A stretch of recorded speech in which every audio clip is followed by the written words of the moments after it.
Okay, so this is video 3 out of 3 for chapter 1 notes.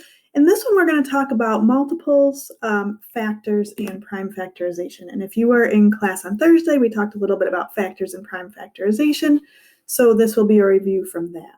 Okay, so let me share my screen. So first, we're going to talk about multiples. So this is sort of a non-formal and informal, I should say, way of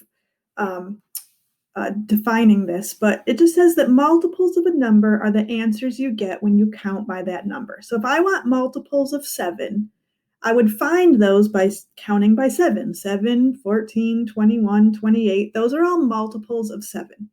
And the other way we get those is by saying 7 times 1 is 7, 7 times 2 is 14, 7 times 3 is 21. So all those answers we get when we multiply that number by another number are multiples. I could also take 7 times 568, and whatever I get is a multiple of 7, because eventually if I kept counting by 7s, I would get there. So you can go ahead, excuse me, and plug in some multiples of 5. Here it just says what are some multiples. Here it says what are 4 multiples of 26. So 4 different numbers that are multiples of 26. And here, I want you to think about if I can ask you to write out all of the multiples of a number, why or why not? Okay, so we got some multiples of 5. I listed some in the feedback there. They are not the only possibilities. There's an infinite number of multiples, right? Because 5 times 1, 5 times 2, 5 times 87 million, right? That goes on forever and ever. Same thing with 26. So I just asked you for 4 of them here. It could have been any 4. Probably a lot of you did the first 4 in order, but it really could be anything. So can I ask you to write out all of the multiples of a number? Well, I kind of just answered that, right? We can't, because there are an infinite number of them. You would be here forever and still not have gotten all of those multiples. Factors, on the other hand, are, and again, this is sort of an informal definition, but they're the numbers in the multiplication facts that make up that number. And they're always going to be integers. So if I want the factors of 24, I want to know any numbers that multiply with another number to make 24. Okay, so we know that 2 times 12 is 24. So 2 and 12 are both factors of 24. So I'm going to go back to the board for a minute and show you the way that I like to write out all the factors to make sure that we get them and we don't miss any. Okay, so if we were in class, in a classroom right now, and I asked you for factors of 24, people would kind of start calling things out, and someone might say, oh, well, 2 and 12, because 2 times 12 is going to be 24. And someone else might say, well, 4 and 6. And someone else might say 1 and 24. And that's all correct, right? 2 times 12 is 24. Those are both factors. These are factors. These are all factors.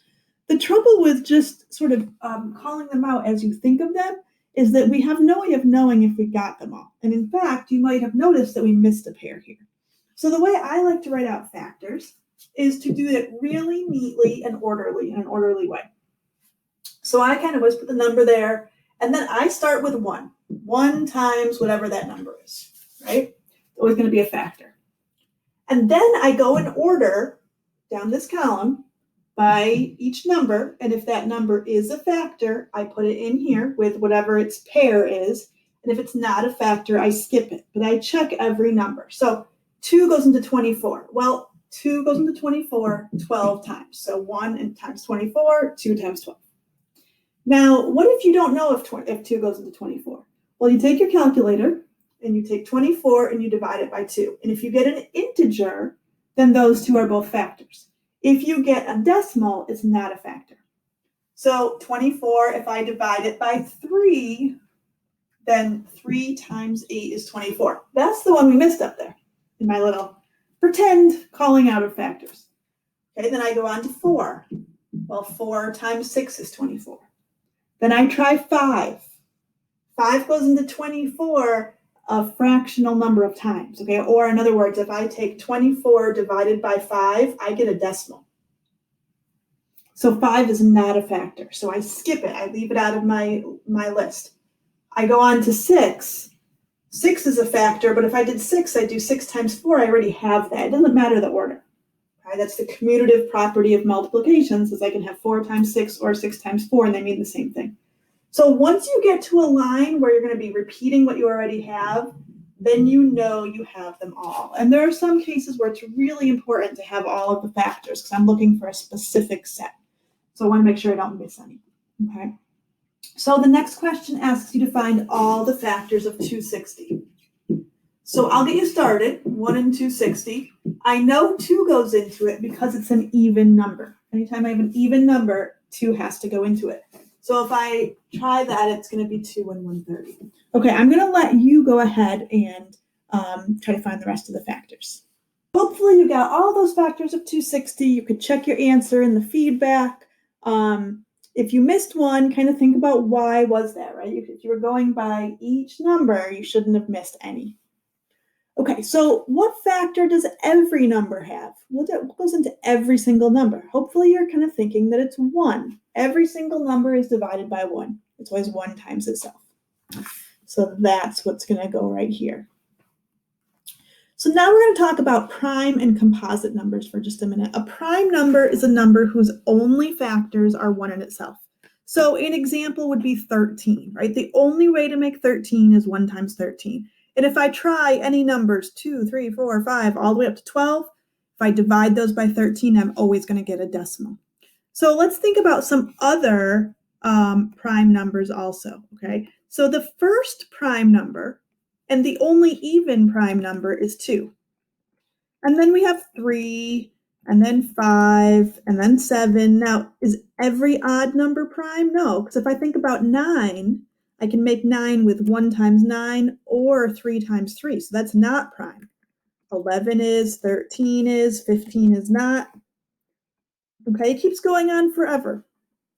There are an infinite number of prime numbers. And some really, really, really huge prime numbers are used in security. So for example, if you have encryption, that kind of thing online, sometimes some prime numbers are used in the codes to keep that encrypted. So we said 2 is the first prime number, and it's the only even one because every other even number would be divided by 1 in itself. It would also be divided by 2. A composite number is basically just the opposite of a prime number. For the most part, if a positive number is not is not prime, then it's composite. So 4, 6, 9, 10, right? Let's see, 12, 14, 15. Okay, those are all composite numbers. Now, a little hint is that the number 1 is not prime or composite. It's just not one of those at all. It's not in either category. It's just sort of a weird number.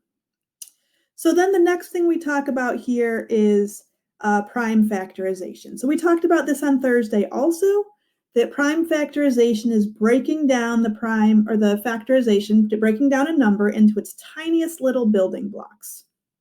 So we want to start with a number like 150 in this case, and we're going to use what we call a factor tree to break up this number.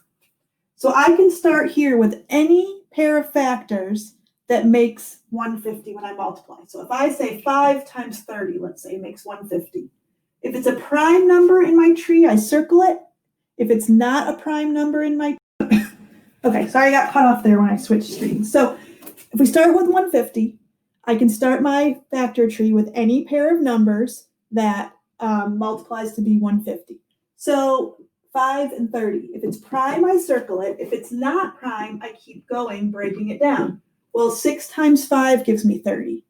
I can circle the 5. 6 needs to be broken down. 3 times 2, they're both prime. So all of my circled numbers now, I'm going to write out in order to give me my prime factorization. They're being multiplied together. 2 times 3 is 6. 6 times 5 is 30. 30 times 5 is 150.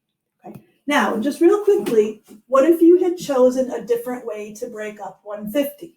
So what if you had said, well, 150 is also 10 times 15? That's okay. 10 becomes 2 and 5. 15 becomes 3 and 5. You can see we get the same answer. Okay, so go ahead and try that last one about prime factorization, and then the rest of the notes you can just check the answers online.